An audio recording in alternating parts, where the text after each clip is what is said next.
Pemirsa, naiknya suku bunga Amerika Serikat ternyata juga tidak berpengaruh banyak ke pasar saham Indonesia. Otoritas bursa mengatakan kuatnya pasar saham Indonesia cermin dari kesuksesan pemerintah dalam menjaga kepercayaan investor dan perekonomian yang perlahan membaik. Direktur Pengembangan PT Bursa Efek Indonesia Nicky Hogan mengatakan keputusan Bank Indonesia menetapkan suku bunga acuan sebesar 4,75% sebagai bentuk keyakinan dalam memandang perekonomian dalam negeri. Pasalnya BI berani mengambil keputusan ini setelah The Fed menaikkan suku bunga acuannya. Sementara itu Himpunan Bank-Bank Negara Indonesia atau Himbara menganggap kenaikan suku bunga The Fed dapat berdampak pada stabilitas perbankan di Indonesia dan diharapkan regulator sudah memiliki antisipasi khusus. Ketua Himbara Mulyono menyebutkan bank-bank di Indonesia hanya dapat mengupayakan agar suasana perbankan tetap stabil jika dampak kenaikan suku bunga The Fed sampai ke Indonesia. Ya, kalau kita perhatikan sejak The Fed mengumumkan kenaikan 0,25 basis point menjadi 1,25 ya. Kita perhatikan kemarin lusa pun BI praktis tidak merubah BI reverse repo rate-nya yang 4,75 dan kita perhatikan juga tidak ada gejolak yang berlebihan.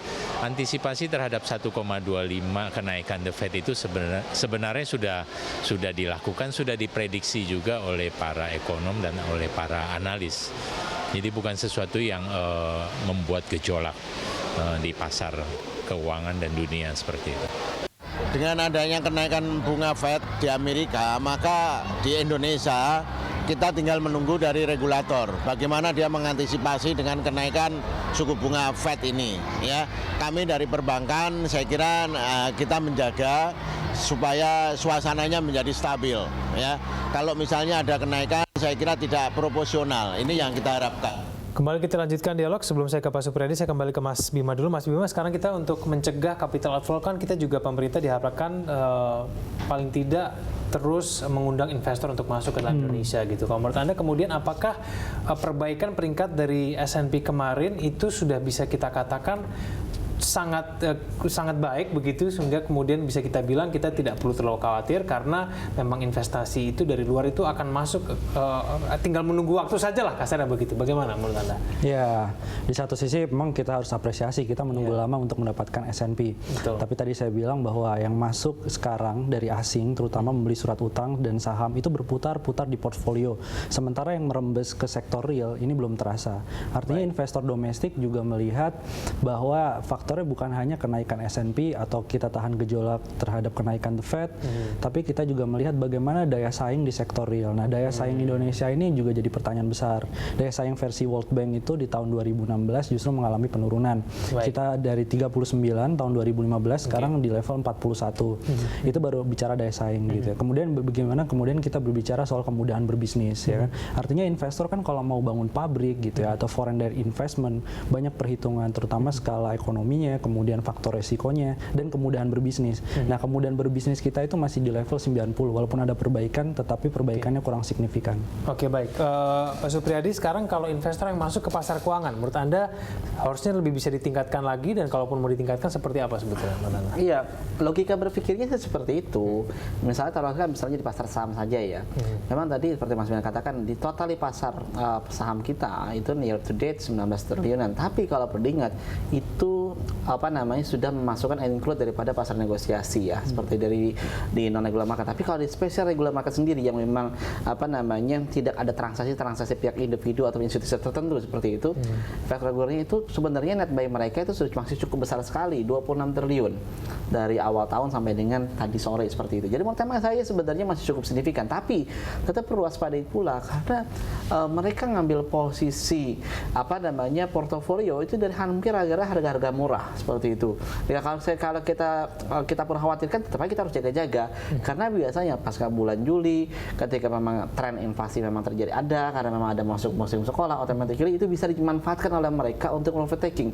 Maka saya berharap nanti sebenarnya ada suatu kekompakan dari pelaku pasar sendiri, khususnya institusi dalam negeri ya seperti itu yang tidak ada kaitan dengan asing sendiri.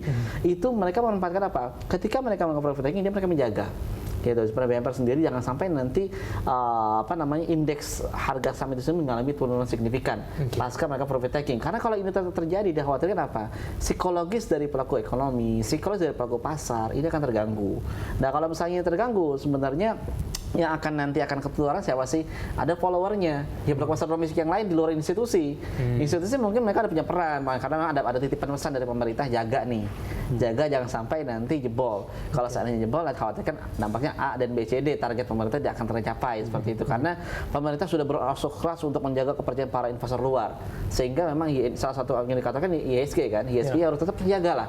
Turun jangan turun signifikan, turunnya rasional is oke, nggak masalah. Tapi kalau misalnya turun dalam sesuai dengan estimasi itu, menurut saya itu harus dijaga. Jangan sampai itu terjadi. Kalau ini benar-benar terrealisasi, menurut saya artinya ini sudah ada sinkronisasi antara memang pemerintah mungkin dengan pelaku pasar yang lainnya seperti itu. Tapi mudah-mudahan sih tidak diharap seperti tidak akan terjadi. Tapi sejauh ini kalau kita cermati pada bulan Juni ini, tentunya sudah pertama saya sih menjelang akhir Juni ini masih relatif terjaga secara keseluruhan data ekonomi kita.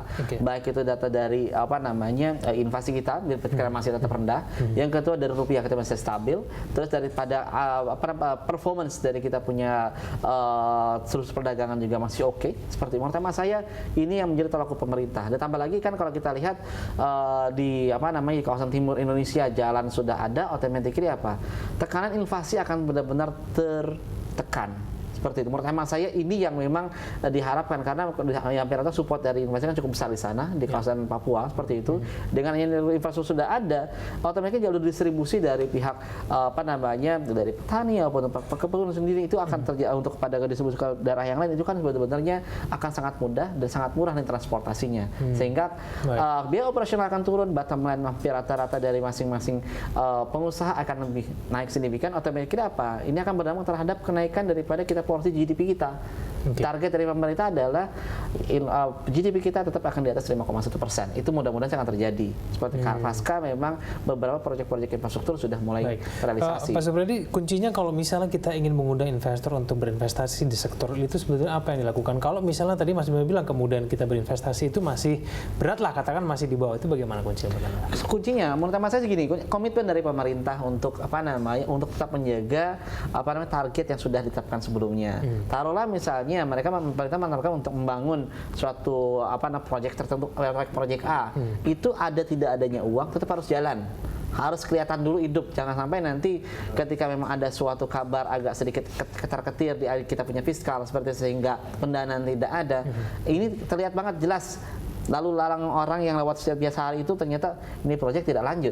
Ini yang dikhawatir kalau misalnya tidak lanjut kan warning lagi kan. Warning dari apa? Dari mereka sendiri gitu. Warning jangan sampai nih kita masuk dulu nih. Karena ini sudah jelas-jelas nih proyek ini nggak jalan. Duit nggak ada pemerintah. Itu kan sebenarnya sudah ada topengnya. Tapi mudah-mudahan itu tidak terjadi. Makanya pemerintah apapun resikonya walaupun dia harus memberikan global bond. Ya memang tadi Pak Bill katakan tadi kan policy asing terus meningkat di pasar kita. Ya wajar karena global bond kita ya terus ditingkatkan kan penjualannya. Tapi kalau seandainya kita mengharapkan dari isu yang daripada rupiah, bond rupiah menurut saya ada nggak dari luar negeri yang belinya? Ya beli uangnya tak ada. Ya seperti itu. Baik. Kita akan lanjutkan segmen selanjutnya. Pemirsa, ekonomi akan segera kembali.